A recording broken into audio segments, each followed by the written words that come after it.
ભાવનગર શહેરમાં અસામાજિક તત્વોનો ત્રાસ દિવસે ને દિવસે વધતો જાય છે ત્યારે શહેરના વડવા વિસ્તારમાં ચબુતરા નજીક મર્ડરની ઘટના બની હતી, જેને લઈને સમાધાન પણ કરવાનું હતું। જોકે વાતચીત દરમિયાન સામાસામી ઉગ્ર થઈ જતા કોળીવાડમાં મસ્ત મોટું ટોળું આવીને મારામારી કરી અનેક ગાડીઓ તેમજ રિક્ષામાં તોડફોડ કરી, જેની જાણ પોલીસને કરાતા પોલીસ ઘટના સ્થળે આવીને વધુ તપાસ હાથ ધરી હતી।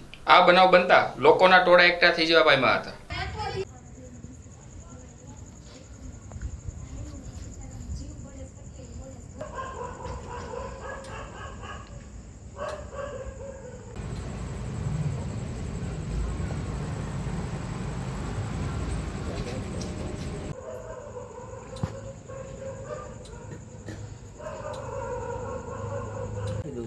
બેનનો નંબર લઈ લઉં, તમારી પાસે હતો જ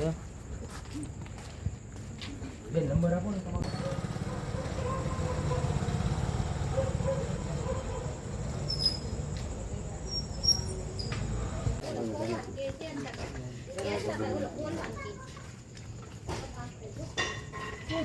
કોર્ટમાં કીધેલું છે કે ભાઈ અમારી ઉપર હુમલો થવાનો છે, અમને અણહાર હતા જ તે ધમકી આપી હતી, મને જેલમાંથી તે એના ભાઈબંધ હતો।